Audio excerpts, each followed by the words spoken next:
First thing you gotta know when you're making turtle sauce piquant is if you get your turtle like I do straight from Willie, from the Swamp People and his wife, like if they deliver it to your house, you're gonna have to do a little bit of processing. So we cut off all the meat that was chunks of meat, you know, but then I boiled the rest of the turtle in a pot in the back just so it would get boiling and we could get everything off of the bone.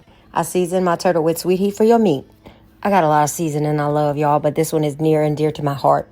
Now I done dropped my turtle into maybe 3/4 of a cup of oil. We gotta brown that down. It's gonna release a lot of liquid. That doesn't matter. You're gonna have your liquid and your oil together, and that's what you're gonna use to make your roux. And then you're gonna remove all the meat after you got it browned and put it in a bowl on the side. Now right here, you can put regular flour down into that, but I have my already toasted flour that I made.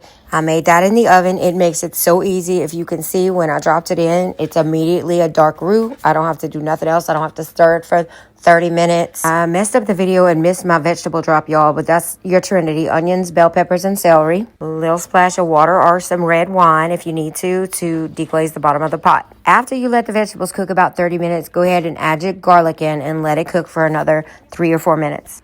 Then I'm going to start adding my tomato stuff, y'all. What you can do kind of varies, but I added some diced tomatoes, crushed tomatoes, and like a can of Rotel. And I'm going to cook that down for about 5 or 10 minutes. This is also optional, but I added some red wine into this sauce.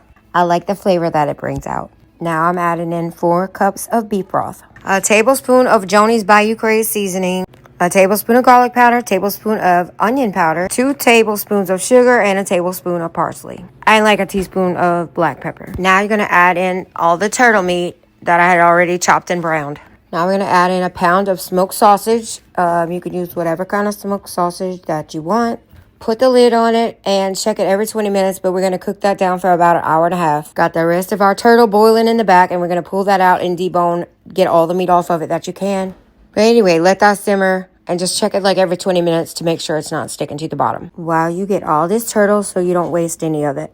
So for anybody that wants to know, the turtle meat is kind of like chicken. When it comes off the bone, it's going to look and kind of shred like chicken shreds. Also, it kind of tastes like chicken. Now throw all of that turtle down into your gravy and let it cook some more. After we added in the rest of the turtle, we're going to cook it another 30 minutes, which brings our turtle time to about 2 hours. The longer you cook it, the more tender it's going to be. By the time I was done, y'all, this was falling apart. It was one of the best things that I've cooked in such a very long time. It was delicious. Now, like I tell y'all every time, y'all got to feed y'all parents and extended family. Also, Brad made a lunch and he made one for his coworker. So technically, we out here feeding everybody. But food is a language of love, and if you love people, you feed them. It was delicious, y'all. That's all I gotta say. Ça, c'est bon.